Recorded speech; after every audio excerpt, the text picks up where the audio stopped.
welcome to my channel on the best of fantasy. 1 year ago, I set out on the adventure of creating a BookTube channel dedicated to fantasy.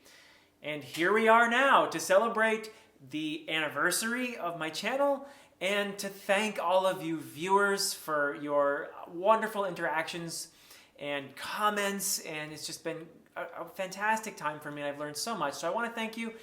And we're going to celebrate by having me answer your questions. Eventually, perhaps I'll get brave enough, and there may be enough of you, if the channel grows more, for me to do a live stream, something live where I would be able to talk to you guys live. That would be a lot of fun. But for now, I'm going to answer the questions that you submitted to the call for questions that I put out on the community post. So here goes. All right, so first question is, I'm just going to take these in the order that I see them. So DarkPortents asks, how did you become the most adorable booktuber while also being one of the most insightful? That's really very kind. And thank you so much to DarkPortents for that wonderful question, which I can't even answer. Just appreciate. Thank you so much for submitting that nice question. Let's go on to number 2. This is from SSJ94. What is your favorite mythological tradition? And there's another part, I'll get to it in a second. So the one I definitely know the most about is, without a doubt, Old Norse or the Germanic mythology. And I'm a big fan of all kinds of mythologies, though. In fact, part of my PhD program was studying comparative mythology. So I'm definitely big on different kinds of mythology from all over the place. So, and this is part of the bonus question here. We have, to what extent do you see influences of mythology?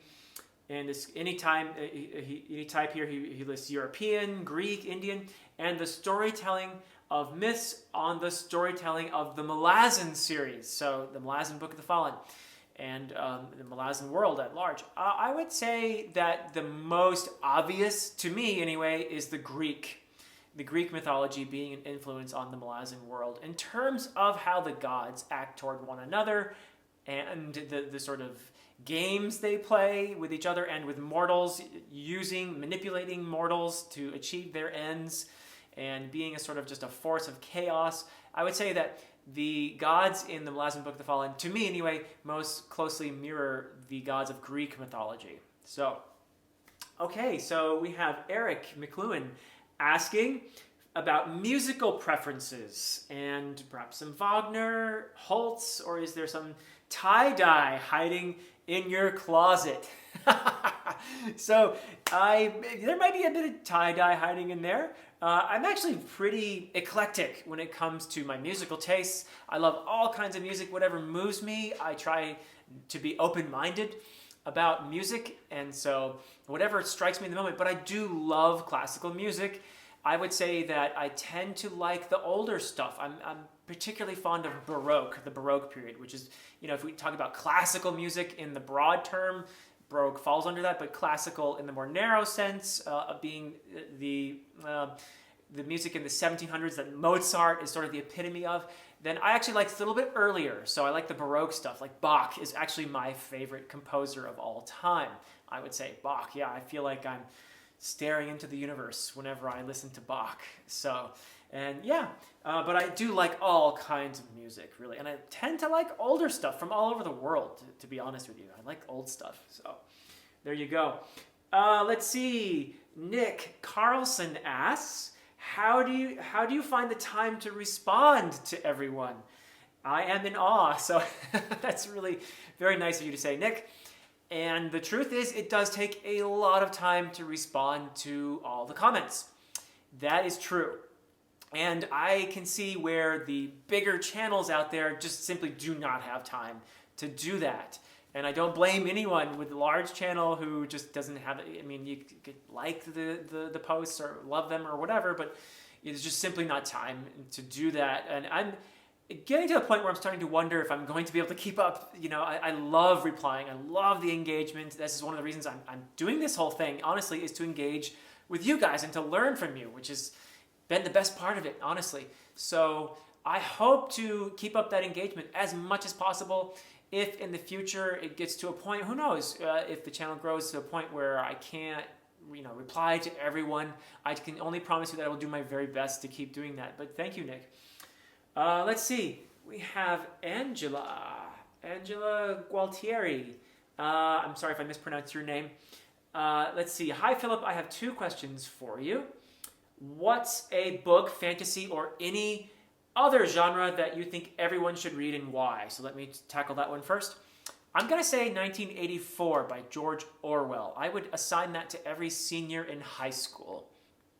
And it's because I believe it teaches a very important thing, which is to question, to ask questions. At this point in my life, I believe that the right questions are more important than the right answers sometimes. So I believe that 1984 is a book that prompts its readers to ask a lot of questions. So yeah, that's my answer. And then number 2 from Angela.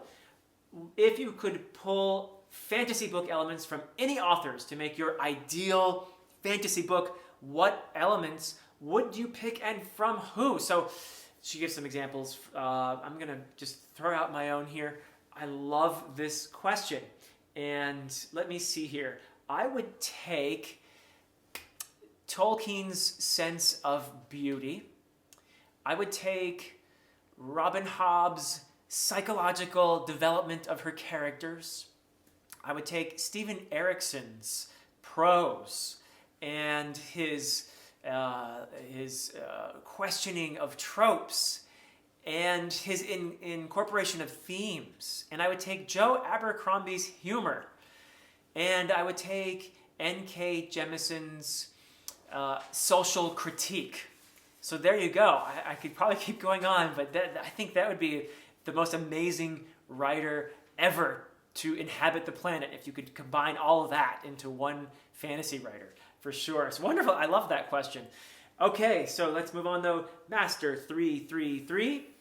Matster333. Sorry about that.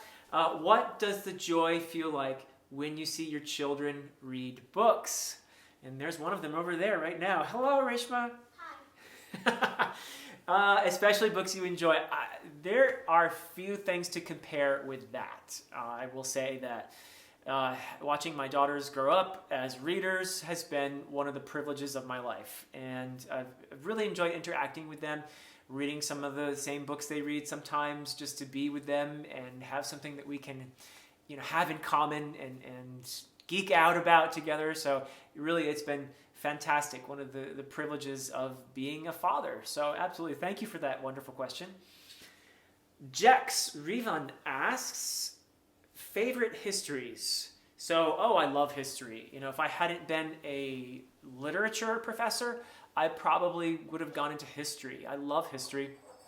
And I probably know the most about British history, especially in the medieval period. Big surprise. But yeah, mostly British history. I do know American history pretty well too. And I've read a lot of world history. I love history. I think it's important to know where we've come from. I've always had that impulse to want to understand where we come from in order to understand who we are. So yeah, that's my answer to that. Let's see here. We have M. Murphy. How and when did you first discover your love of reading? Oh, that's a wonderful question. I don't remember reading a lot as a little kid. I did read a lot of comic books first. So comics would be the first thing that I really got into, that I got kind of addicted to and I loved. And I showed off my comic book collection from when I was a kid. Those comics are from the late 70s to or early to mid 80s. But I remember reading Lloyd Alexander as a kid and then reading Tolkien. And Tolkien is the one that really just busted it wide open for me. And I've been a fantasy lover ever since. So yeah, and I was probably around 12 or so, I think. So let's see, what else we have here from Joseph K. Which non-fantasy author would you most like to read a fantasy series by if they were to write one? And what about their style makes you think they'd make for a compelling fantasy writer? That's a cool question. I'm going to go with Jhumpa Lahiri. And the reason why is because I love what she does with her characters, and I think she's a great character writer. And I also think I think she actually was born in the UK, grew up maybe in the States, so she's not actually from South Asia, but she has South Asian roots. So I'd love to see if there might be some South Asian influenced fantasy there as well. That could be interesting. But yeah, I'm going to go with Jhumpa Lahiri. So yeah, what a great question. How about Darth Andy's question here? What are your favorite books that you discovered because of BookTube? Oh, wow. So most of the books I actually had heard about before, and I'm sure I'll be discovering more because of BookTube. I would say that I would maybe not have read the Poppy War trilogy without BookTube, and I would say definitely, let's see, John Gwynn's the Faithful and the Fallen. I would not have known about it if it weren't for BookTube. And probably Stephen King, yeah. So I would say that Stephen King's Dark Tower series is one that is probably my favorite that I've discovered because of BookTube so far. Yeah, for sure. I had never read King before, considered him more or less a horror writer, and thought, once I heard people talking about Dark Tower, I thought, well, let me try this. And also because of you guys, quite a few of you wrote to me and said, hey, why don't you try Dark Tower? So I'm continuing to discover some good series this way. So great question. Let's see, Vicente Arellano, sorry if I mispronounced that. What are your favorite movies? And he writes, in general, not necessarily fantasy related. So my favorite movies are mostly fantasy related. I am a big fan of the original Star Wars trilogy. Had a lot of fun with that ever since I was a kid. First movie I can remember watching in a theater was the first Star Wars film, and it was in 1977. And let's see, what else? Well, Lord of the Rings, the Peter Jackson version, directed films. Lord of the Rings, I loved those. Didn't love the Hobbit ones so much, but I do still love the Lord of the Rings. I love a lot of different films. I tend to watch films that I hear about that are nominated for Best Film for the Oscars. That's something I used to do a lot and try to do just to see what great films are out there. One of my favorite films when I was growing up was Chariots of Fire. That's from maybe 1980 or so. It's an older one. I don't know if any of you know about it or not, but it's about the 1926, I think something in the 20s, the Olympics. So it was a movie that I loved. You probably know the music from Chariots of Fire anyway. So, okay, let's move on to Zach Aria's question. How do you carve out enough time for reading? Late at night or early? I tend to do my work, which is reading related. I have to do a lot of reading for my work, which is great, during the day. And then I will, most of the time, it's in the evenings and at night before bed that I will do my reading. So yeah, my fun reading, my fantasy reading, the stuff that I do for this channel tends to be in the evening and at night, although sometimes I do sneak in a little bit of reading earlier in the day too. So Gabby writes, do you track your reading statistics? If so, what do you track? Books per year, blah, blah, blah.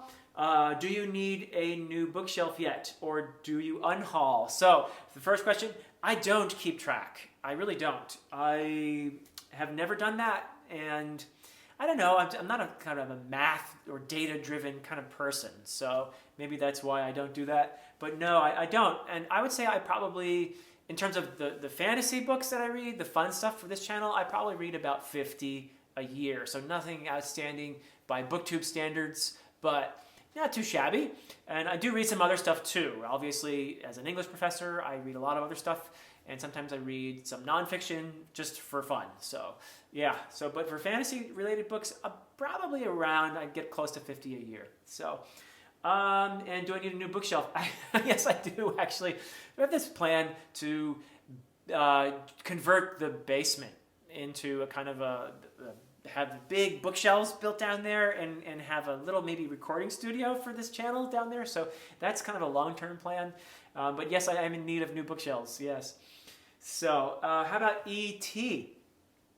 Do you like to explore on different genres when reading, or do you have your own specific preference? If so, name a book you love that is out of your comfort zone. So a book that I love I love reading many other genres. I just probably touched on that. One book that is way outside my comfort zone is Gödel Escher Bach. Something, I think the subtitle is An Eternal Golden Braid or something like that. It's by Douglas Hofstadter. This was a book that was published in the 1970s. And it is hard to describe what it is, but it is about consciousness. And the Gödel part of the title, that he was a mathematician. Escher, M.C. Escher, probably if you've heard of, the artist, is the other part of the title. And then Bach, you probably know, my favorite composer. So each of these persons is related to this study of consciousness that Douglas Hofstadter does. It's a fascinating book.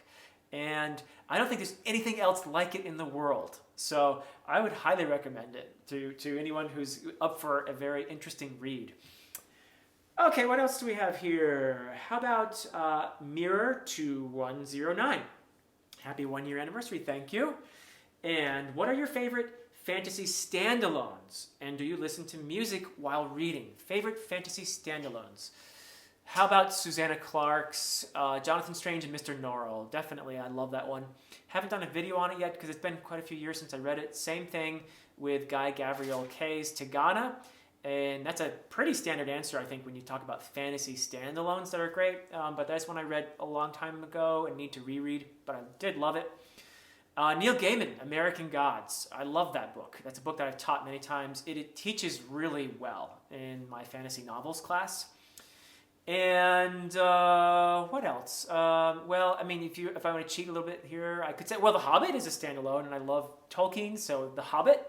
And even, I'd really be cheating if I said Lord of the Rings, because it's 3 books, but he thought of it as 1 book. So then I could open the door to all kinds of stuff like A Wizard of Earthsea, for example, which is part of the Earthsea series, but it's really self-contained as well. So yeah, I'm going to go with those for now. And was there another part? Oh, music. I don't listen to music while reading. I actually prefer quiet or even having like a fan on to drown out noise. But the funny thing is, sometimes I do listen to music when I'm writing.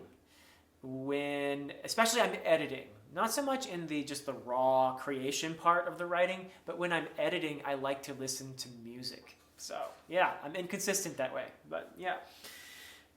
This is a question from Parthus0. What's your favorite Icelandic/Norse saga? Oh, I love this question. So I would say Snorri Sturluson's The Heimskringla, which is a little bit of a cheating answer because there's nothing really like that. It is just a unique book from that era, but it is from the Saga era. And it is a history of the kings of Norway, and within it there are lots of individual sagas, if you will. So it's just a fantastic resource. I also love the Volsung saga, Grettir's saga, Njal's saga. These are all great ones. And I tend to like the mythological ones, but also just the ones that are very local to Iceland. I could go on and on. There's so many great sagas. But yeah, great question. Alex Nieves. Hey, Alex. Writes, has BookTube helped you find authors or read books you otherwise wouldn't have? And if so, who are some standout authors that you have read in the last year? Congrats on the channel. So thank you, Alex. And I kind of answered this one already. Definitely, I would say John Gwynne, whom I'm talking about with you, Alex, and some other booktubers. So that's kind of fun.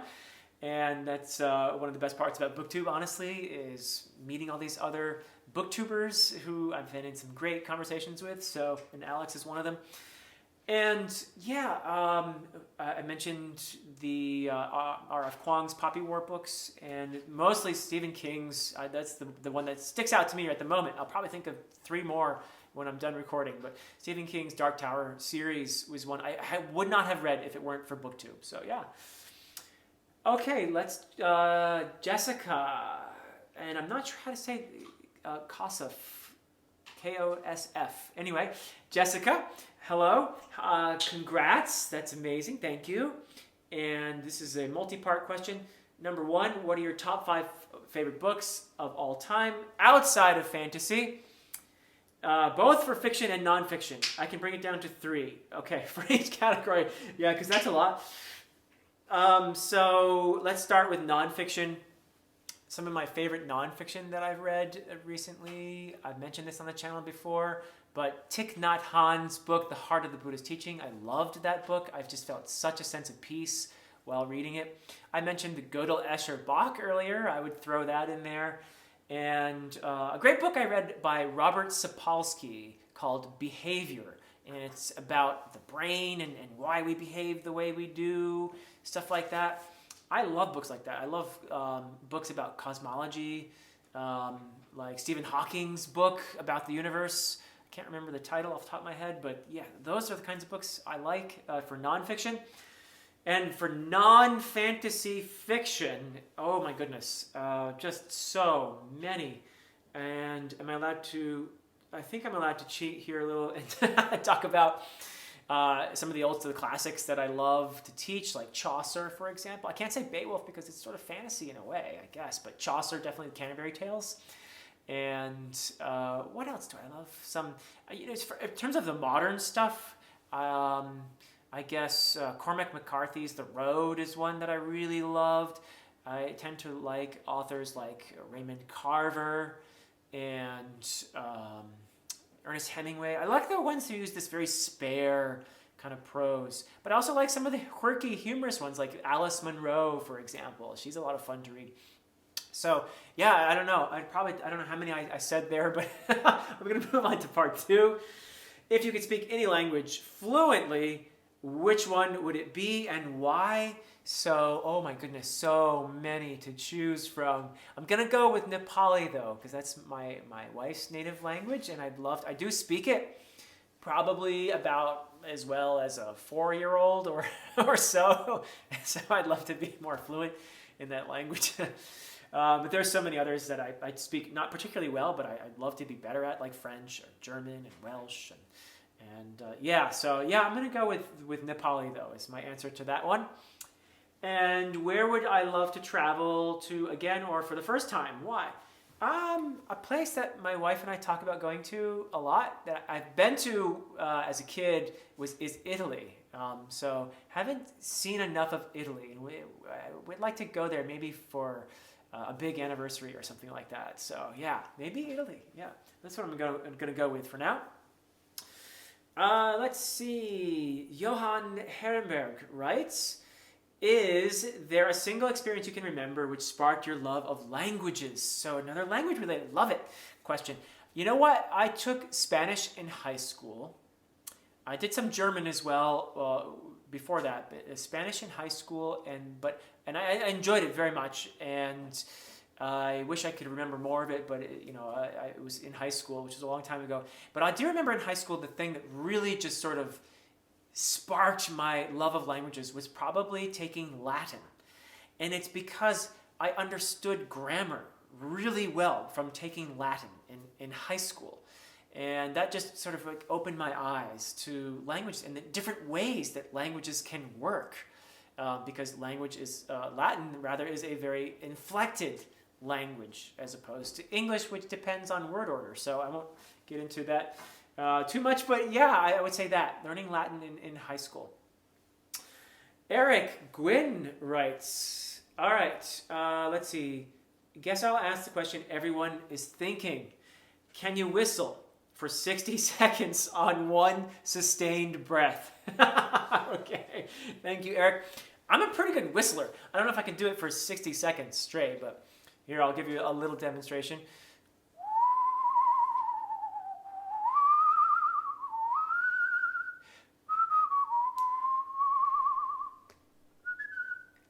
Pretty good, huh? I'm not going to go for 60 seconds, though. I'm not sure I could do that. But yeah, I like to whistle. Moving on. Thank you for that, Eric. Let's see. Joanna wrote a very nice note to me, and she's refraining from asking questions. But thank you, Joanna, for writing. And I really appreciate your presence on my channel. So here's Daniel Shipley. I'd love to know more, some more details about your own work, as mentioned by AP in a recent video. I think probably I brought it up, but anyway, how long have you been writing, and will we ever get to see your work? So yes, I am working on a fantasy trilogy, actually, and it's been 16 years that I've been working on this monumental thing. And I feel like it's been getting better and better and better, and I do hope that you'll get to see it someday. That would be fantastic. That is the goal, for sure, is to publish, and I do have an agent, a wonderful agent, who really helped me to get those books into good shape, and hopefully he will be able to find a publisher for me someday. And so did I answer your question? I would definitely let you guys know if I were to have a publisher. So that would be a fun thing for me to talk about. At least I don't know how you would feel, but I would definitely mention it to you guys. So let's see. The Serpent asks, how has your method and standards for judging books evolved over time? That's a great question. You know, as a grad student, I did have to learn a lot of theory and stuff like that, and I never was a big theory person. I never subscribed to a particular school or anything like that, so I just sort of sampled from everything. I'm naturally drawn to, because I teach medieval literature, I'm naturally drawn to more historical types of theory in terms of the way I go about interpreting literature. But I'm open to all kinds of stuff. I like doing feminist readings of literature.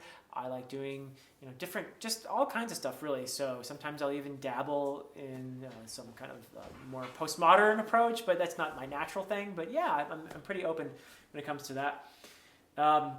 So that's something that I haven't stuck to any one thing, certainly over time. Chicken Man writes, who is your favorite Malazan character? Also, who's your favorite First Law character? So Malazan, I'm going to go with Tihol Bedict, whom you will meet, if you haven't met him yet, in Midnight Tides, Book 5. Fantastic character, brilliant character, and just a character that I have a lot of affection for. In terms of First Law, I'm going to go with the honest answer. I love Logan Nine Fingers. He is a character that I just sort of immediately enjoyed reading his story and enjoyed reading about the person he was trying to become. So yeah, I would go with Logan. Both are tough, though, in a way, because there's just so many great characters to choose from both those series. So Shulgi the Innkeeper asks, what's your best advice for effective language learning? Wow. So, I would say, and this is not the easiest thing to do, but if you can immerse yourself by being in the place where people speak that language, that is the best. There is nothing like it. And I will say that in a couple points in my life where I got close to being fluent in a language, it was because of being in the place. So when I was 19 and went over to Wales, for example, and took part in an immersive program, when that thing was over that summer, I was speaking pretty close to fluent Welsh. Being in Nepal, also when I go back there and visit, I tend to speak a lot better. So it's really being in the place, and that's not great advice because that's not a luxury we can always have. So, but as much as possible, and these days the internet does help because you can be in touch with somebody from another country. You could do an exchange thing where you speak their language one time and then you speak your language together. So there's lots of ways to do it, but to be with other people speaking that language, that's the best way, honestly. I learned a lot of languages from books, and unfortunately that made me a great reader of the language, but not a great speaker. So, and that's not the best way. So what else do we have here? Victoria Castro writes, if you could have written one book or series, what would it be and why? If you could be a character, who would you be and why? Oh, wow. So many great series. And there are so many authors, when I read their stuff, I'm just like, wow, I wish I could write that well. But I'm going to still go with, I'm going to say I want to write the series that I'm writing, the one that I have. And it's special because it came from here, from my own life experiences. So I'm going to go with my own books. By the way, it's called the Edan trilogy, and the first book is called The Way of Edan, E-D-A-N. So I'm going to go with that. For the character question, I always wanted to be Gandalf, even when I was a little kid. I wanted to grow a beard, a long one, and have a staff, and be a wizard. So that's going to be my answer. I always wanted to do that. Don't ask me why, but there it is.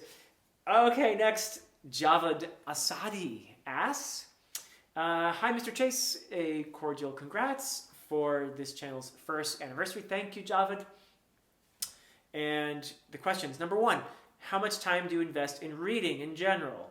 So I would say that for my pleasure reading, it depends on the day, but I might average maybe 3 hours, I would say, a day of reading. 2 to 3, but maybe leaning toward 3. And that's just because I love it. And some days I'm too busy for it, and some days I get in a little more. So, number 2, are you a medievalist in a strict sense? And so I, as a graduate student, definitely was, yes, a medievalist. I do teach general intro to lit, though, and I teach composition, and I teach other things too, but I also still do teach medieval literature.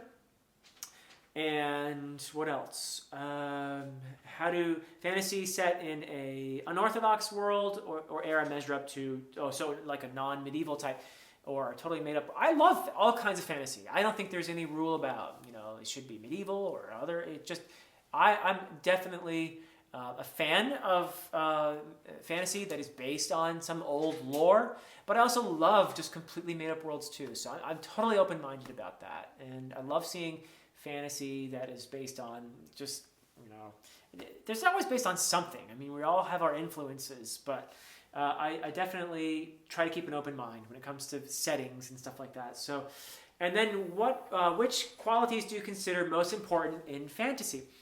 The prose and use of language, the characters, or the world building? Wow, great question. I am probably more particular about prose than most fantasy. I get the sense maybe that I am. I am a sucker for really good prose, and some of my favorite authors have some great prose, so that is definitely a thing for me. But the characters, look, it's all about characters these days, and so they're equally important. And world building for fantasy, I'm not really answering your question. They're all important. They're all up there for me anyway. So it's hard for me to prioritize one or the other, but if I had to, maybe characters, because that's the order of the day. People want great characters. Okay, moving on to S. King. In your opinion, what are the best modern 20th or 21st century media inspired by medieval Norse or Celtic literature? Oh, wow. Huh. I wish there were better, honestly. I think there are a lot of attempts out there, like the Viking series, for example, which I watched the first couple seasons of, and I love the theme song to that, by the way. It's okay, for what it is, I guess. And it's been, movies like what was the one with Antonia, The 13th Warrior, which started out really well and then just got really awful somewhere in the middle. But yeah, wow. So I'm assuming like TV and movie we mean here, right? There's that Beowulf movie that it just is so compromised, I guess is one way to put it. It was an interesting attempt. I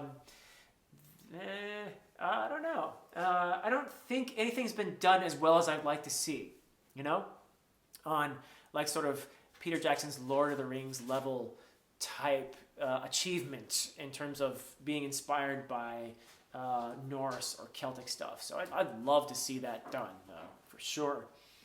Great question. And let me see, Ike Rothman and asks, favorite classics other than Beowulf? I mentioned Chaucer before, Canterbury Tales. I love the medieval stuff, Sir Gawain and the Green Knight. Big fan of that, actually. I enjoy teaching Paradise Lost by Milton. That's a good one. I also love teaching anything by Shakespeare. particularly the tragedies. I prefer to teach the tragedies. I don't know what that says about me. But yeah, so yeah, those classics I love. I like 19th century novels too, like some by Jane Austen and the Bronte sisters. George Eliot is a favorite of mine. Thomas Hardy. Yeah, I love some of those. There was some great stuff in that era too. And some of the Russian novelists of that era, fantastic, like Tolstoy, Dostoevsky. And just, yeah, I mean, I probably could keep going on and on here.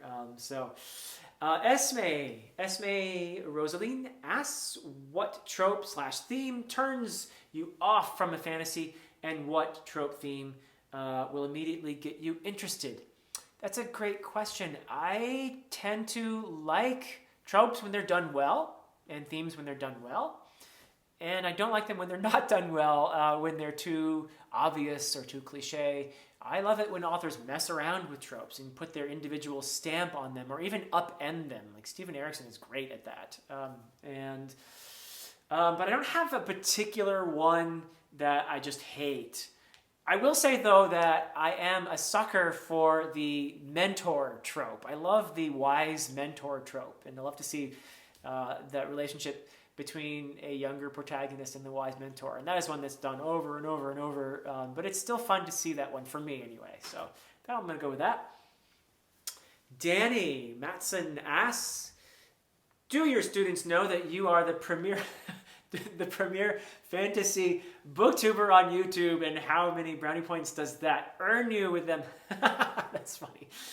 Are you even teaching right now through? Yeah, I am teaching. It's all online these days. I'm really itching to get back into a classroom. But yeah, we're making the best of the online thing. And do my students know? I guess that most of them don't know that I have this hobby. Some of them do. Some of them who are into fantasy find out about it. So I think a minority of them do know that I do this. And I occasionally do hear from some of my students. I love it when I hear from my students on my channels. There are a few comments here and there from students. Usually they'll begin Professor Chase or something like that. So yeah, I love my students, and I'd love to hear from them in any capacity, but it's fun to hear from them on my channel too. And I have a bonus question here from Danny. Top 3 favorite Malazan books of the 10 in the main series. Ooh, geesh. Okay, so The Crippled God, and it's so hard. I love Dead House Gates. I just read it, but I also do love Memories of Ice. Midnight Tides is a favorite of mine because it introduces my favorite character, Tehol Benedict. So I just cheated. I gave you 4. Sorry. I love them all, though, really, honestly. Let's see, Josh Snow, I guess. Yeah. Language learning is my biggest hobby, followed closely by reading. Excellent hobbies, Josh. Let's see, do you subscribe to any particular second language acquisition strategies, or just how do you go about studying language and maintaining those you've learned? So, I am not an expert on this. I did say before, immersion is the best way to go if you can do it. And I believe that is true, according to my experience. And I have tried to keep up the languages that I've learned on, what's that app? Duolingo. And with mixed success, honestly. It really is one of those things where it depends on how much you put into it and how much time you have and all of that. So, but yeah, I can't say I'm super about it. And I'm pretty rusty with most of them. But I try to keep them up with that. And ideally, I would be somewhere where I'm speaking to somebody on a regular basis. But let's see. Vaughn Roycroft asks, in relation to Daniel's question, which I think I've already asked, that's about my books. Are you actively writing now, composing or revising your own storytelling? Yes, I am actively revising the trilogy, and I've actually written a sequel, a standalone sequel too. But yeah, I'm always tweaking them. I will keep tweaking them until I find a publisher. So yes, and because it's fun, I like to putter in the world that I've created. So if so, how has producing content for the channel helped or hindered your writing? Has it helped or hindered the publishing aspects of your writing career? Thank you, Vaughn. Great question. So I would say any engagement with writing, with reading, and with people who love reading is a plus. And to be a great writer, to be a good writer, anyone would need to do lots of reading. So BookTube has inspired me to do a lot of reading. So it's definitely been a plus in terms of helping me with my craft. So for sure, as every book I read, I try to learn more. So yeah. And so yeah, great questions. Jamie McGarry asks, how fast do you read and how many do you read in a year? So I already said fantasy books, about 50 a year. I'm guessing probably a little under, but close to 50. And how fast? I'm actually kind of slow. I think I'm slow anyway, because I'm always pausing to admire a sentence and rereading it a few times, and so, or evaluating. And so I tend to be a slower reader, honestly, I think. It's hard to compare, but yeah, I consider myself on the slow side. Anyway, Rob Paul. Hey, Rob. Congratulations on your first year. Thank you. Have you ever played or been interested in playing any RPGs? If so, which ones? So, yes, I played Dungeons and Dragons from 7th grade. I started in 7th grade all through high school. So my junior high, or whatever you call that these days, middle school through high school, I played D&D. And I probably would have played in college too if I'd known anyone who played, but I didn't. So, but yeah, it's something I would do it again, even if I had the right circumstances and the time. It was a lot of fun. I have some good memories associated with D&D. And it's also obviously something that's been important for fantasy as a genre. So these role-playing games. So I had a lot of fun with that. Robert Hall asks, what is your reading setup? Do you read at a table or desk or in a comfy reading chair? Thank you, Robert. None of the above, actually. I read lying down in my bed, like 99.9% of the time. I'm lying down, reading with the book over my face. That's how I like to read.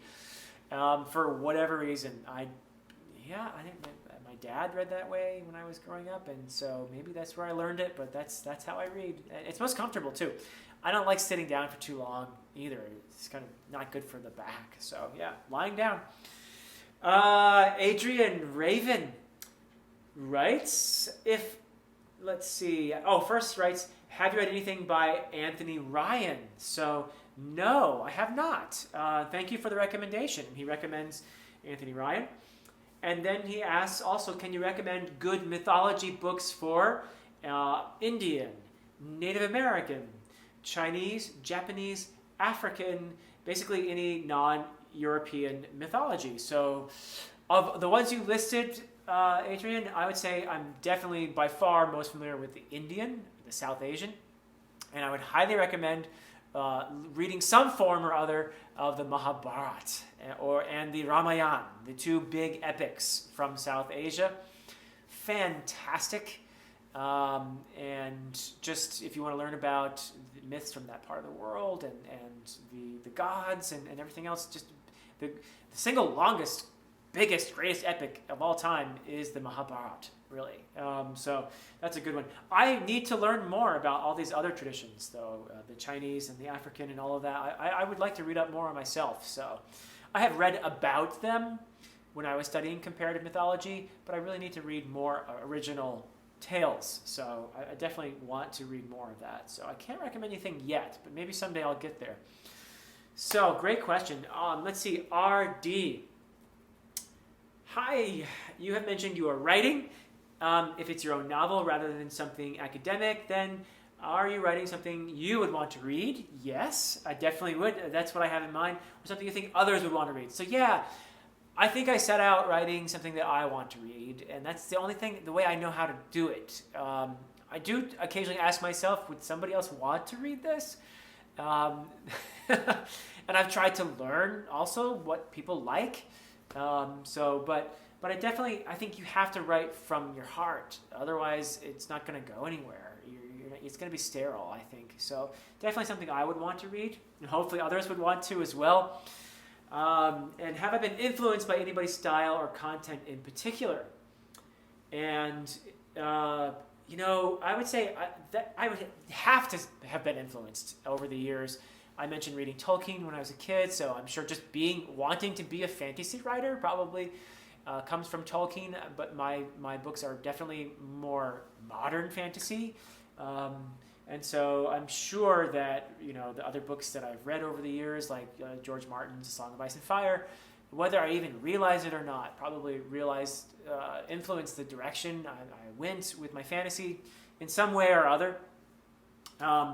But yeah, for sure, yeah. And is any real-world mythology or philosophy reflected in my writing? Absolutely, yes. So I'm a medievalist and specializing in Old English, so that definitely appears in my fantasy. There's a very strong Old English and also Old Norse vibe in parts of the world that I've created.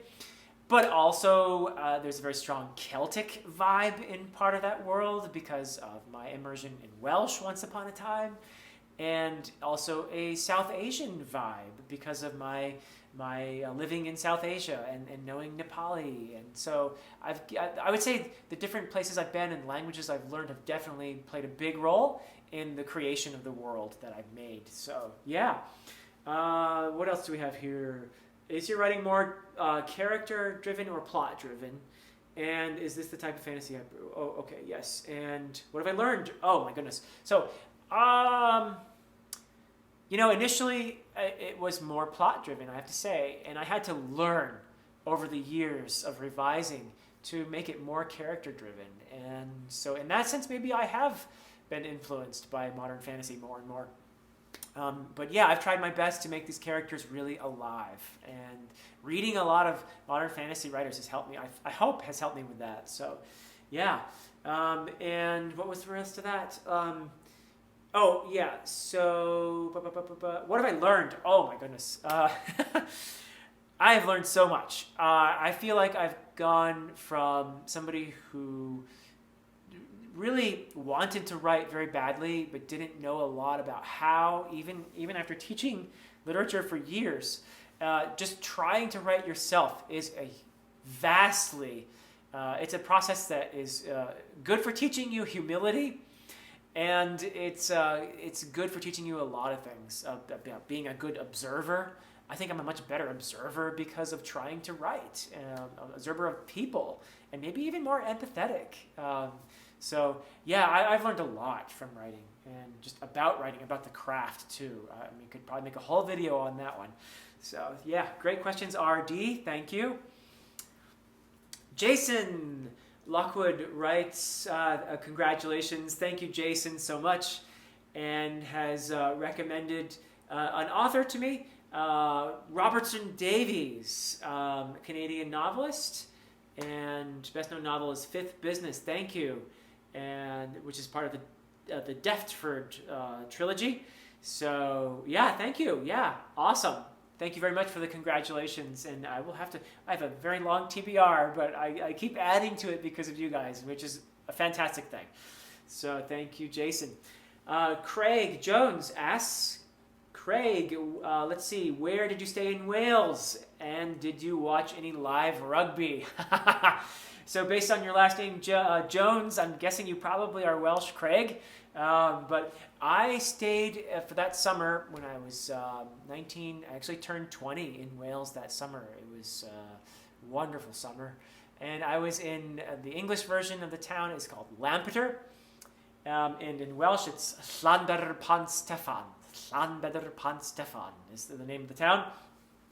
And yeah, and it's in Western Wales, so yeah, it's a great, beautiful place. I have such fond memories from being there. So yeah, that's where I was. And I didn't have a television when I was there. I was in this immersive language program, and so no television at all the whole summer, and which isn't really a problem for me. So I didn't watch rugby. I did play, not rugby, but I played a lot of what the whole world, except for us here in the United States, would call football. Here, we Americans call it soccer. But yeah, I played a lot of football when I was there, but not rugby. So I'd love to try rugby. I might be getting a bit old for it, but who knows? Let's see. Evo Luro asks, are you currently writing anything? So yes, I probably have answered that one. Yes, I am still tweaking my own fantasy trilogy. And so yeah, thank you, Evo. And Glenn, the Geek Hippie. Hi, Glenn. Writes, let's see, there's a series here of questions. Are there any great academic papers on fantasy out there? And it writes about fantasy in academia. So fantastic questions, and asking also where can one find academic papers on fantasy and science fiction.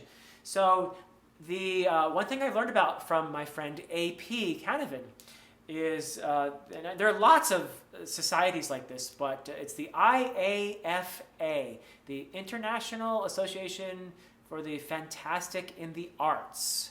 The IAFA is one such organization. They have a website. I can't remember if it's .org or .com, but I think it's .org, IAFA.org perhaps.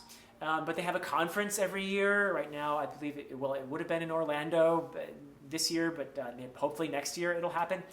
And I'm sure they have publications. That would be a great resource actually to start with, is the IAFA. I'm sure that they have information. And of course, they have this conference every year where people present academic papers on fantasy. So it is definitely a thing, and hopefully a growing thing. And not just fantasy, but science fiction and horror. And I believe they include all the speculative fiction genres in there. So the IAFA is one place you could look for sure. Ashley04 Missy asks, favorite color and why? Thank you, Ashley. I love that question. Blue. It's been blue since I was a little kid. And I don't know why. Maybe, I'm speculating here, maybe I chose blue because my eyes are blue. I don't know if you guys can see that from there, but probably blue. I'll go with that. And Uptown 3636 writes, traveling and reading fiction are similar as both have the tendency to immerse you in new experiences and different perspectives. That is true. Amen to that. What is a notable travel experience you've had? Did it alter your perception of the world? I'm going to go with living in South Asia, living in Nepal for a year. Let's see, I arrived there when I was 23 and I turned 24 there. And that was absolutely an experience that changed me and gave me a new perspective and helped me understand where I was coming from too, in some very important ways. So yeah, I mean, if it were an ideal world, maybe everybody could experience living somewhere else for a year. And that is just, I can't tell you the deep lessons that emerged from that, and the respect and the love for those people over there that I gained as a result of that experience. Absolutely life-changing. It taught me to be, I think, a more empathetic person. And I don't know if there's too many things more important than that. So, and it humbled me in so many ways. It showed me so many things that I could learn about life and the way I saw life. So yeah, definitely. Great question. Thank you. And let's see, Andra Beta, 1971, asks, what are your favorite contemporary fiction writers and why? And also asking for more content about medieval literature and sagas and stuff. So yeah, we'll work on that eventually for sure. Favorite contemporary, fiction writers. I talked about them a little bit already. Let's see, I mentioned Cormac McCarthy. And I don't know if they need to be alive or not, but I do like, I mentioned Raven Carver earlier, and who else do I like? I think I mentioned Alice Munro already. I love her sense of humor, and